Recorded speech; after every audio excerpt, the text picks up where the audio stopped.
We're going to start with the song here in a few. Come on in. We're so glad that you can be here. This is clearly a little bit different of a service for our Wednesday nights. We normally do a Bible study. But today we get to celebrate our graduating high school students.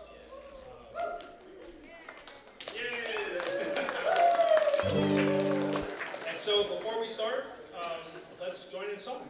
Go ahead, please stand.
It's incredible to think that we were here just last year with a different group.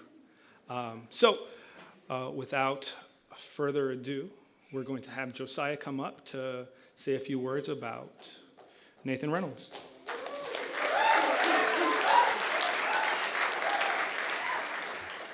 Hello, I'm Josiah Anderson. I'm going to introduce Nathan. And just as a disclaimer, the only reason I'm up here is so that Jack Reynolds doesn't talk about him, so just putting it out there. So I've known Nathan since we were kids, and a key memory is I would always ask Nathan if I could go to his house on Sunday afternoon so I could play video games because he had tons of stuff, so I remember that. And I'm very thankful for him as a friend. He's grown a lot in the past couple years, and I've seen that in his life. And where he's going, I think he'll grow even more through the next few years. So I'm excited for him and Nathan Reynolds.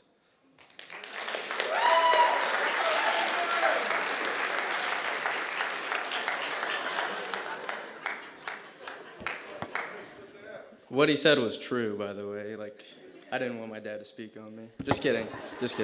But anyways, I'm Nathan Reynolds. I'm going to Cedarville in Ohio to study cybersecurity and maybe computer science is kind of the same thing freshman year, so I might double major. It kind of just depends. But anyways, I feel like I have kind of grown throughout high school year, and that's no thanks to me. There's a lot of spiritual influences in my life. And I'll just kind of list them off, starting with my mom. She's always been super caring to me and loving and worrying about me, maybe a little too much at times, but she's great. She's a great mom. And my dad, he's influenced me a lot to mostly teaching me how to not act in public. But no, I'm just kidding.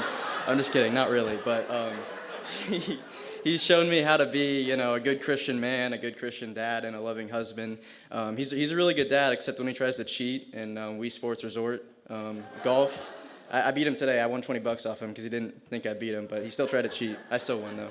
But Edwin, he's been a good spiritual influence in my life. He's shown me how to serve in the church in ways that I wouldn't be able to otherwise. He showed me how to live stream, how to mix the soundboard, how to set up the stage, microphone, filming, a lot of different things. So he's shown me how to serve in the church in wonderful ways and taught me skills that I'll be using later on in life, especially in the field I'm going into. I'd also like to thank Jordan McFarland over here. He, I don't know if you guys know this, but he does Bible studies privately with some of the youth group members, and he does it with me before every Wednesday church, and he's helped me grow a lot spiritually and helped me kind of get my reservoir to be able to spiritually decipher things for my own, and he's helped me guide my spiritual life in ways that I'm really thankful for. So God's using him in ways that I'm really grateful for. And Pastor Brian, I don't even know if he's here today somewhere, but he's definitely, and I think I'm speaking on behalf of most of the youth group, but he's definitely helped a lot of us grow spiritually in the world that's more perverted, and he's kind of guided all of us along in a way that's very Christ-like and in the way that Jesus would like us to live. So that's all I thought of in the shower this morning and on the right here, so I'll be going down.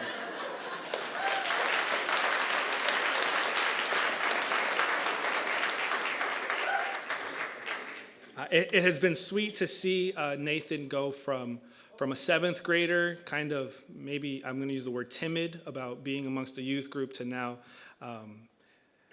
being a leader in the room. It was really great to see him do his first Bible study and lead that with the youth group. And I'm excited for the opportunities that he'll have at Cedarville and how he'll continue to grow in Christ-likeness. Next up, and speaking on behalf of Chris Bandy, will be Gavin.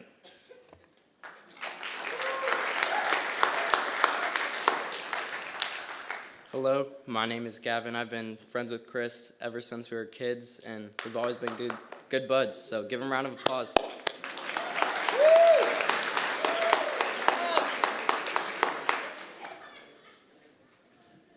Hello, thank you for coming out today.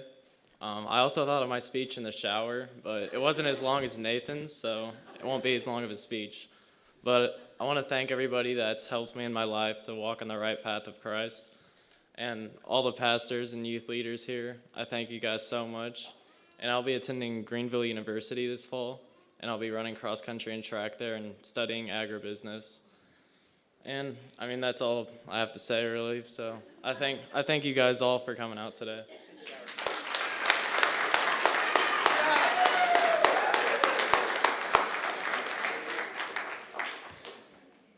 You know, Chris seems like a very quiet person, but I got the chance to go watch him play basketball, and he comes alive when he's in a game, whether that's playing basketball or competing in like youth activities when he's into it. So it's been a joy to see him grow, and we're excited for whatever opportunities he gets at Greenville. We're real excited for that. Next up, we have Isabella Woodson, and her dad will be speaking on her behalf. Who goes first? You do. Okay.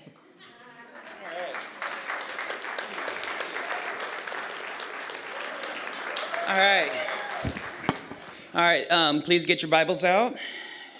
No, I'm just kidding. Okay. I'm never serious, so for you don't know that, half of it probably won't be serious, but I'll try. Well, they say, childhood doesn't last forever, and that is definitely true. I still remember, anybody remember the tornadoes in 2006? Well, Isabella was born the day before, so we were up on whatever floor, having a good old time in the hallway, not knowing what the heck was going on. So, probably good, because it was pretty scary out there when we, after we got home and stuff and drove. I think we stayed at my parents', didn't we? My parents. I don't know why I'm talking to her, but we'll talk later. But yeah, but Isabella, what can you say? Really, the question is, what can you not say? She's everything you'd want in a daughter. She's caring, loving, responsible, respectful. I mean, we never had to wonder where she was, what she was doing. She'd always would tell us, and so her first job was probably a lot of the youths, Pumpkin Creek Farms, so thanks Kurt and Kim, giving her that responsibility, and now she's works at Big Lots, she's what, manager, CEO, something? No, she's yeah. How long have you been there? A couple years, 2 years, 1 year?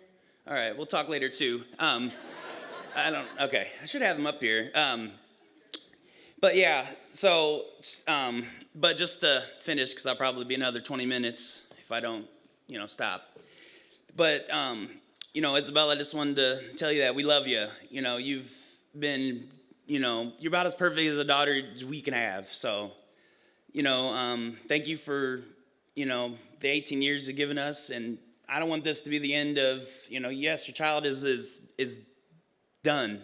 But let's have another 18, 30, 104 years of, good times.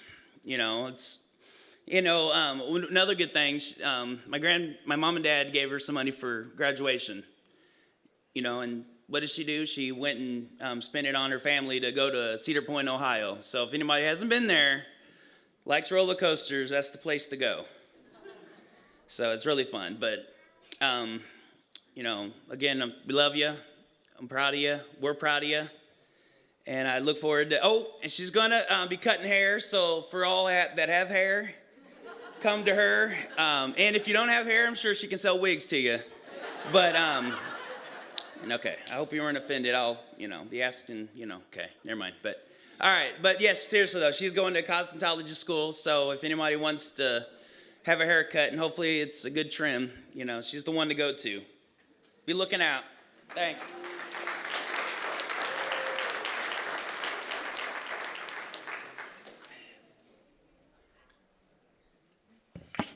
Hi, my name's Isabella. I am a Lanphier graduate, and my plan. Sorry, I was southeast.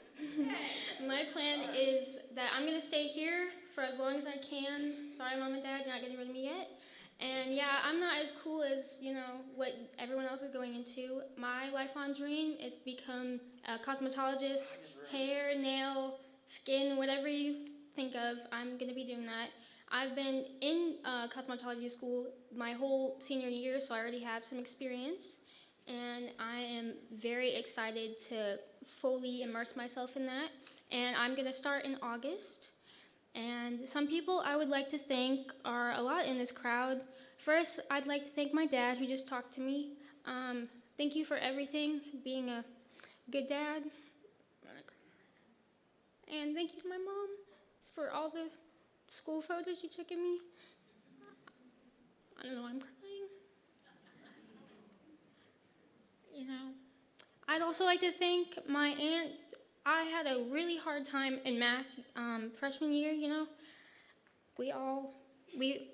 freshman year was just all COVID, and she helped me through that, and I thank you for helping me pass, or else I might have had to wait another year to even graduate. And also my grandma Vicky, she helped me with all my English stuff, and I thank you for that. And I love you all so much, and thank you for being the most wonderful part of my life.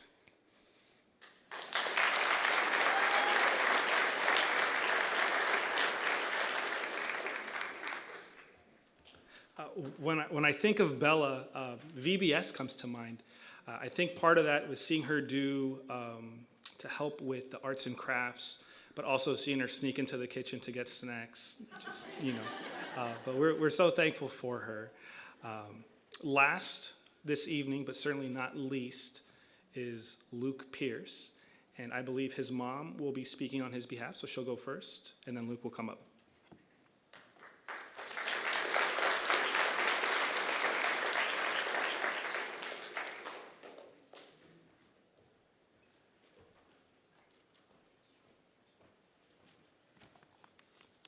Hi. So most of you probably know Luke. If you don't know him by name, he's probably the kid that hugged you, because that's what he does, and that's what he's done forever, and I brought Kleenex, which I didn't think I thought I was going to need to use, but I didn't think I was going to need to use when Bella started talking. For a long time, we debated on, Luke has always had a penchant for hugging people since he was little, and so we debated on, should we let him hug people, because he would hug strangers. And then one day, we went into a Hardee's. I'm sorry, I'm going to cry.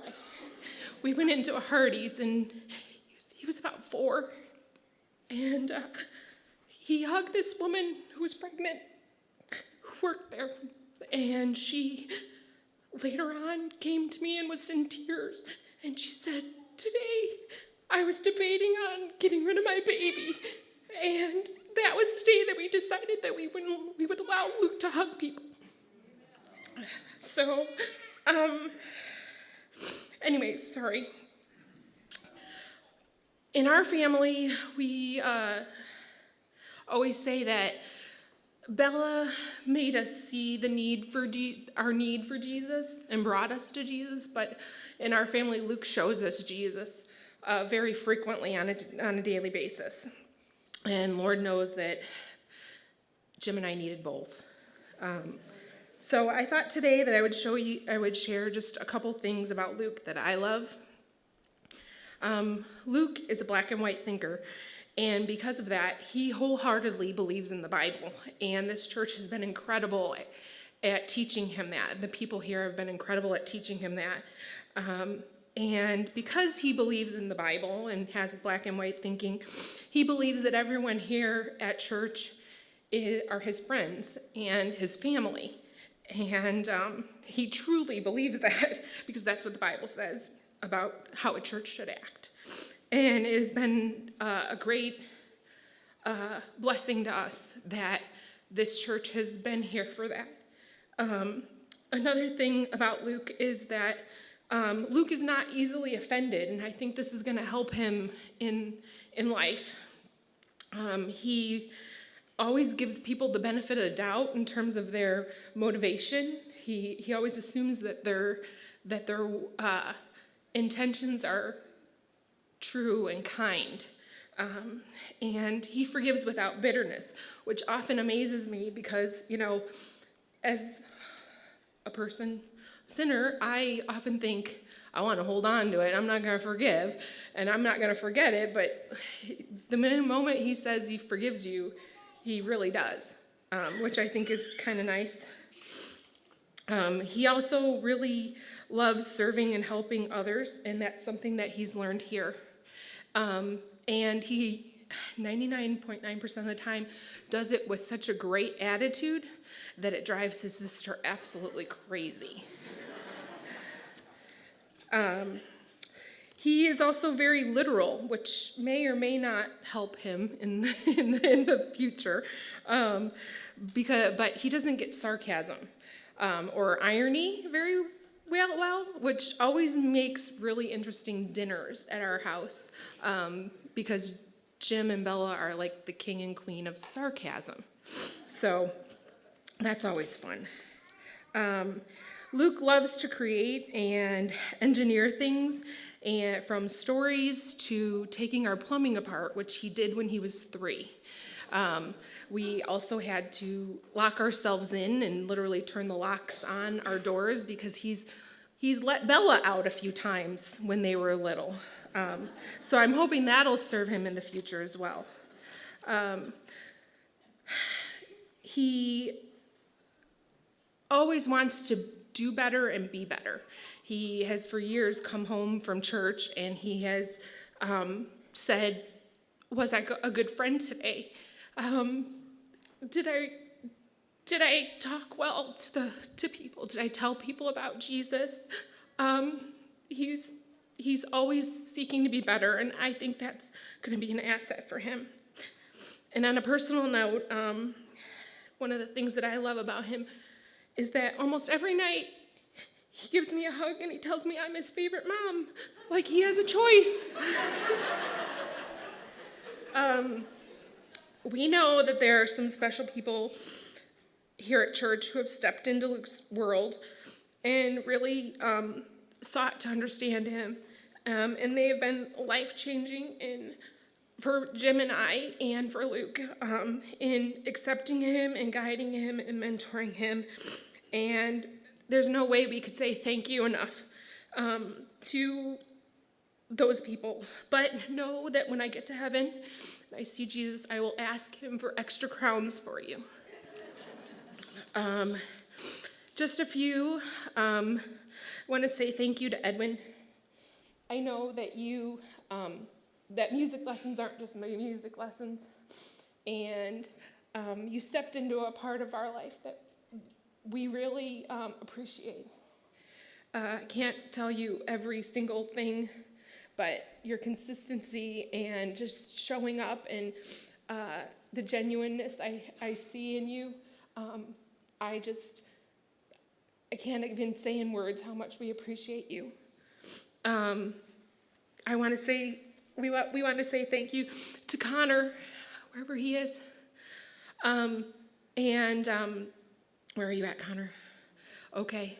We want to say thank you to Connor. And by default, Jess and Shay, because Connor, you stepped in and it's sometimes I can tell when people really, they're being kind and when people really care. There's a difference, I think, and I can tell that you really cared about my son, and I am incredibly grateful. You've said hard things to him, and you have guided him spiritually, and I cannot say enough how much we appreciate your presence in his life and the presence of Shay and Jess bringing in, during the teenage years, a girl's perspective. We are incredibly grateful to all three of you, and your parents did a great job. I want to say thank you to Tavis. Tavis, you have always done what's right, and you've always stood up for what's right, and I appreciate that in you. Not everyone is willing to stand up for what is right and defend people when it's hard. And you have always done that and been a great mentor and someone to look up to. And I appreciate that from you. And last, but certainly not least, Pastor Gary, I know you didn't always dig Luke's hugs in the beginning, but you tolerated them enough to actually play chess, and chess was a big deal. The first 2 times of chess night, Luke went home crying because he lost, and it miserably lost. And we told him, you got to go back and try again, and it's been years now, and this last chess night, he actually won. And but in truly Luke's fashion, we got in the car and we said, Luke, how does it feel? You finally, after all these years, you beat Pastor Gary. And he said, oh, Mom, it's okay. He'll do better next time. So we're looking forward to what the future brings for Luke, and thank you for your time.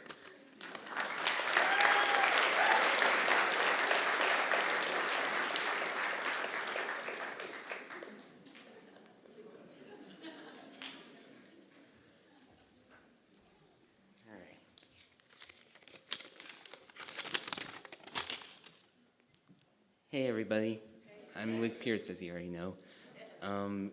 It's very good to see here. It's actually a little intimidating seeing all of you here. But I'll still do my best.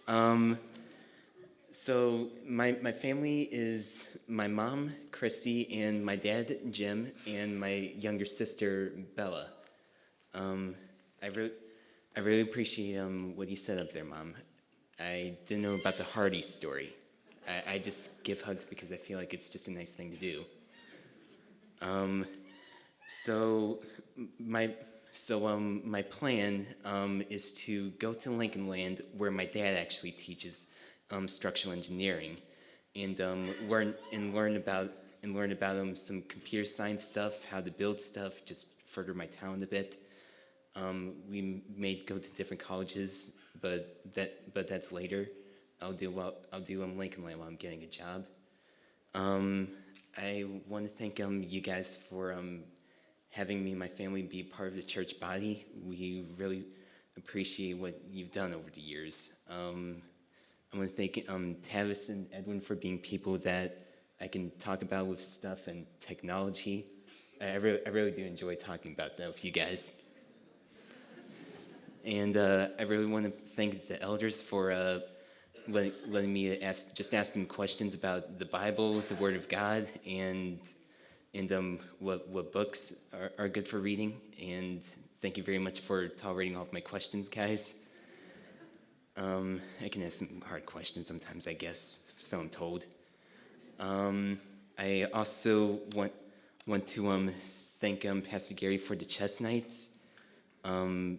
It taught me to always just keep doing better, guys, and always keep going, because that's the goal that Christ has set out for us. And I also want to thank the youth for being my brothers and sisters in Christ. Thank you very much. You've taught me how to interact with people, how to be a good friend, and thank you very much for being very good friends. I'm proud to call all of you my brothers and sisters in Christ. Thank you very much, guys. God bless.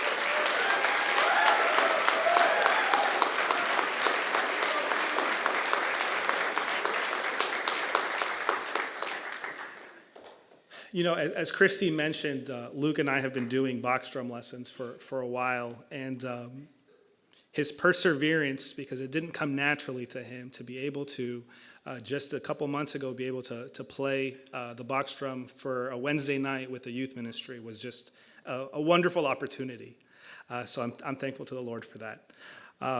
That concludes all of our seniors for this year. There are a couple seniors who are not here, to mention. Kaylee Cowick, Michael Carter. A newer person to our church family would be Kaylee Bobb. And then there's also people who have been a part of our youth group who aren't necessarily a part of our church family, like Miles Kaufman and Mark Helm. And we've been thankful for all of them as they've been around and been a part of us. And our prayer for you guys is that if you forget everything that you've been taught here at our church, remember to just seek after the things of the Lord. Make him the center of your life. Choose to follow him daily. So as we transition from that, someone who I think in part grew up in our church, Jonathan Tucker. We have this video that we'd love to share with you guys about what he's doing in Laredo. And so this was as good a time as any to do that. So we're going to play this video right now. My name is Jeremy Bolo, and I had the privilege of pastoring Grace Community Church of Laredo for 4.5 years before coming out here to study at the Master's Seminary in Los Angeles. A little bit about Laredo. It's a unique city. It's a border town. So it's right on the border of Mexico, which means if you're an American and you go down to Laredo, you're going to look around and say, wow, this is Mexico. But if you're Mexican and you come up to Laredo, you look around and say, this is America, because it's a little bit of both cultures mixed together. And that creates a unique opportunity for ministry. Laredo has gospel preaching churches there, but very few. And not enough for the amount of people there. Over 300,000 people live in Laredo. And what makes it very unique is right across the border, 600,000 people in Nuevo Laredo in Mexico. And so you've got around 900,000 souls in this little area and very few gospel churches. Grace Community Church has planted a church in Nuevo Laredo. So we have open doors to Mexico for ministry there, where in Nuevo Laredo there's very few, if any, gospel preaching churches. And so it creates this incredible hub for missionary work. where you can come to Laredo, which is an American city, and from there have immediate access into Mexico to an unreached city, such as Nuevo Laredo. Laredo itself has this interesting makeup of Spanish speakers and English speakers, and the church, Grace Church, is located right in the middle. So dividing Laredo is North Laredo and South Laredo, and the church is right in the heart. And so it can reach into both communities and proclaim the gospel. So it's a very beautiful open door for gospel ministry in a relatively unreached city, such as Laredo, Texas. It creates opportunities for missionary support, unlike almost any other in the States. Typically, churches that want to support missions go overseas. You rarely see your missionaries. Sometimes you don't even know them personally. You just know they're in a place that has need. What makes Laredo so unique is it's here in the States, and yet it's a missionary hub right into Mexico and Laredo itself. And so as a church, you can support missionaries in Laredo, go down and visit them very easily, no passports needed, no big trips needed to plan. And so it creates this remarkable opportunity for mission work here in the United States. When I left Grace Church in Laredo to come to the Master's Seminary, my one desire is that there would be men there who would take up the mantle and preach the gospel and pastor the folks in Laredo. A few years ago, a friend of mine, Kevin, was getting ready to become a missionary to Egypt. Now, in my curiosity, I asked him, "Why did you choose Egypt?" And he said, "Daniel, I wanted to know where the greatest need was." And I was told it was Egypt. Now, that last part of the conversation has been in my heart for the past few years. My name is Daniel Alfaro, and I am a Mexican citizen who was brought providentially to South Texas, where the Lord would save me at the age of 17. Now, having a desire to be a pastor and to love and shepherd God's people, I went to the Master's Seminary to be trained, not knowing where the Lord will have me go after. During seminary, the Lord has given me a beautiful wife, Allie, and two beautiful children, Zuri and Timothy, and a third on the way. And now we're getting ready to go where the Lord has put into our hearts. Now, 2 years ago, a good friend of mine, Jonathan Tucker, pastor at the church where I came from in Laredo, Texas, reached out to me and said, "Daniel, when are you graduating and what are you planning to do afterwards?" He said that there was a lot of work to be done at the border in Laredo, and he asked me to come alongside him and help him. Now, Laredo, Texas is the place where I grew up. Texas is the place where I got saved. This is the place where I learned to love God and to love people, especially the local church. This place was hard to leave behind when I left to come to seminary. I just wish I could just have brought them with me to California. Now, as I prayerfully considered where the Lord will have us go next, like a compass that points to the north, my heart just goes in the direction of South Texas. I know the language, I know the weather, the culture, and many of the people there. It is like the vision that Paul had in Acts 16:9, except this time it was a man from Laredo appealing to me and saying, "Come over to Laredo and help us." Likewise, I concluded that God had called us to proclaim the gospel to them in Laredo, Texas. Now, this area is unlike the rest of the US. It is like being in Mexico, but it is not Mexico. Most people there speak Spanish, some of them speak English. Most churches there are charismatic, Jehovah's Witnesses, Roman Catholics, and Mormons. My desire is to preach the true gospel to the people so that there is heart transformation and salvation of souls. Now, God willing, we're planning to go there sometime in September this year, after we welcome our new baby to this world. But we will need a support team, a team that prays for us, so that we can be used by God in an effective way. That He protect us from temptation and sin so that we're not disqualified, but we will also need financial help. Now, you can be part of this ministry. Will you please prayerfully consider supporting us with any amount God puts in your heart? As we obey the Lord in going down there, would you please be involved in God's work by helping support our family? Thank you so much for your time and for your prayers. May the Lord bless you.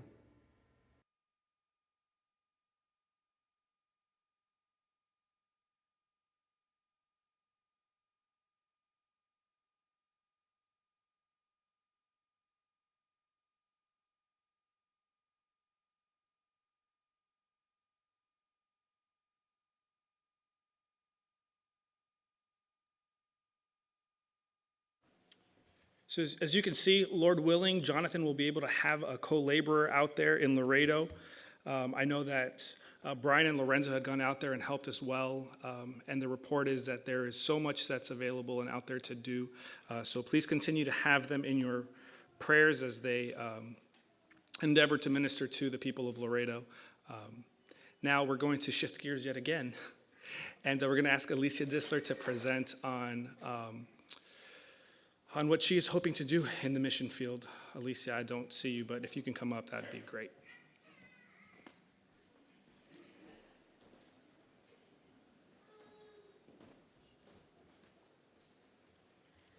Hello, my name is Alicia, and before I start, I'm going to share with you a couple of salutations from people in Romania. So, hang on here.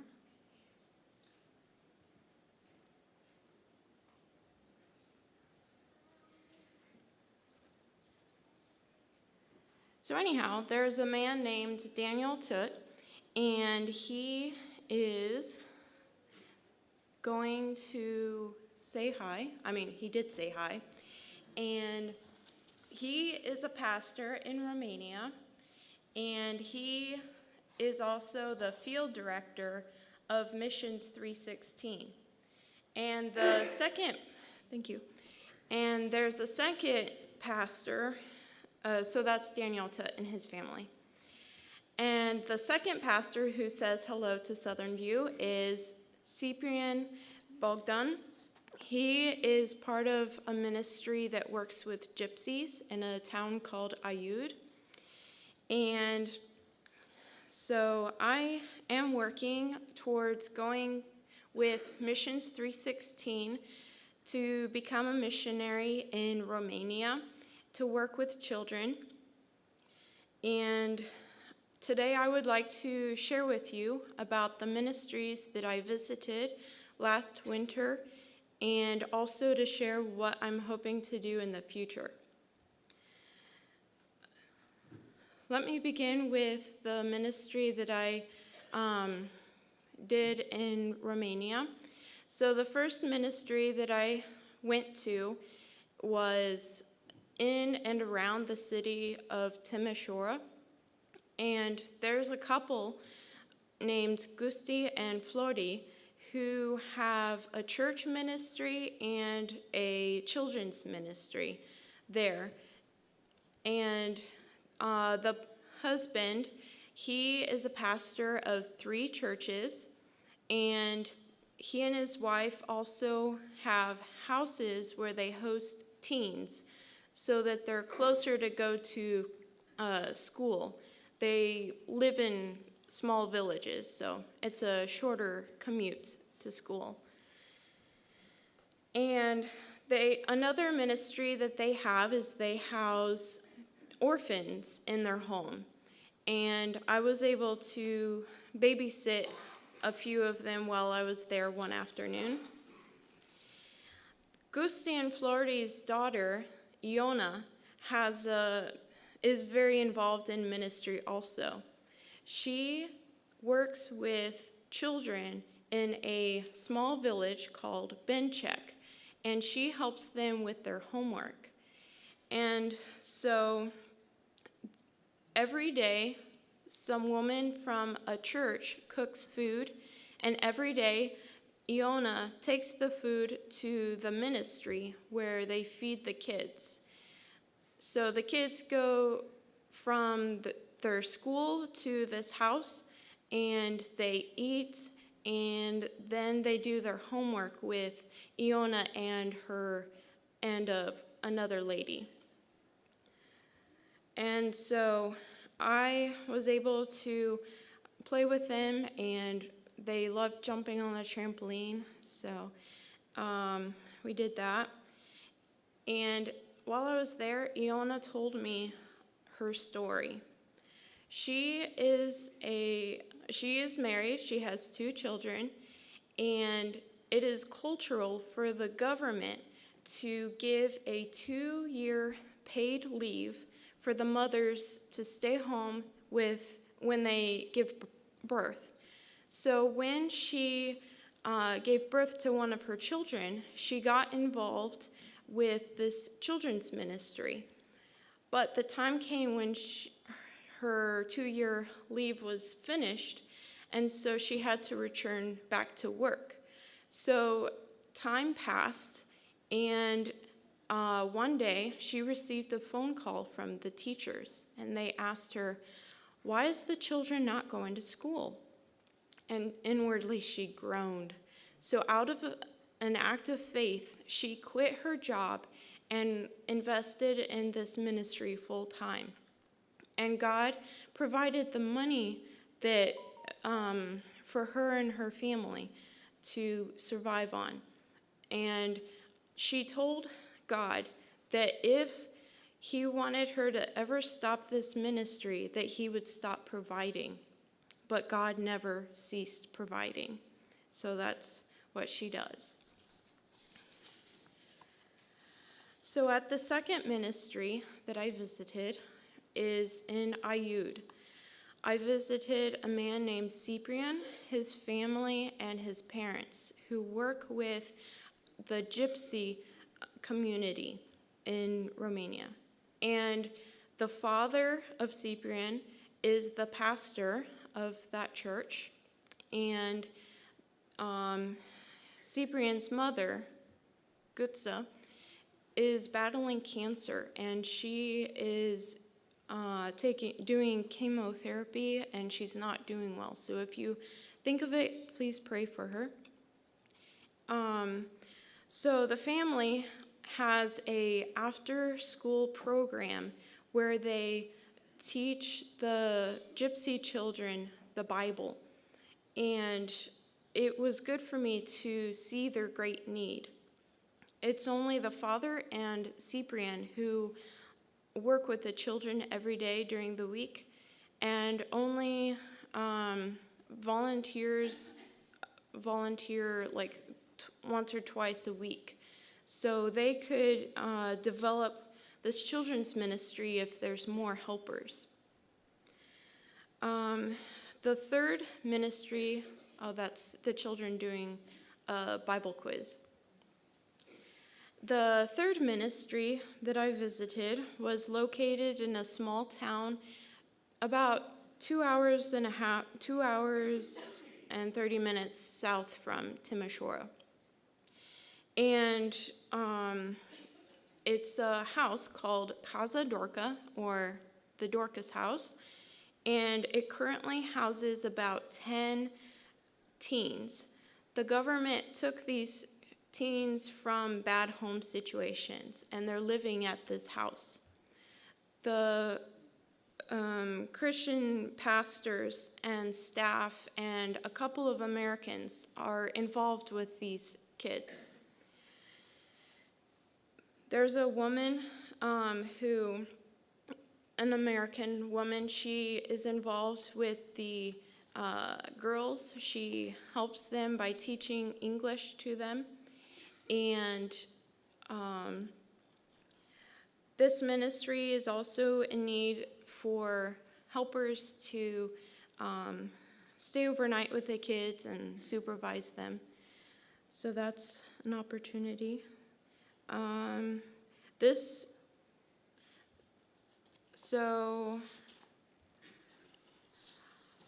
Those were the 3 ministries that I visited. Now I'll share with you about what I hope to do in the future. I need to raise support, and then I plan on returning back to Romania full-time. I hope to get involved in one of those 3 ministries, and one of the first things that I'll do in Romania will be to take a 1-year language course.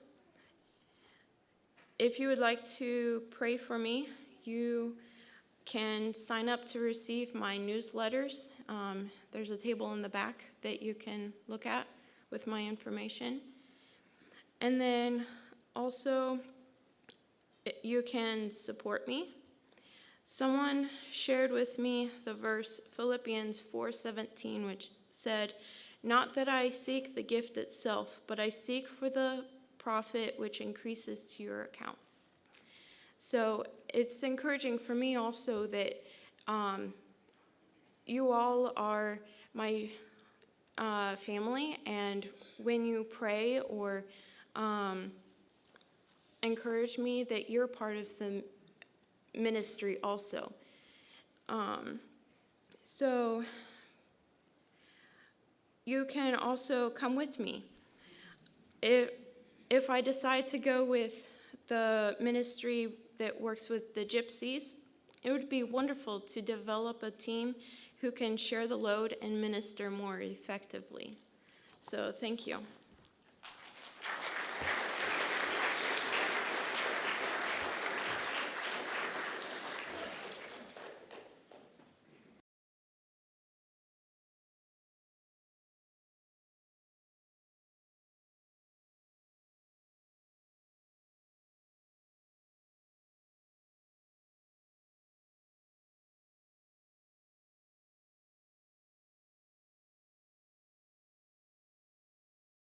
She's going out, so you can talk to her more about that as well.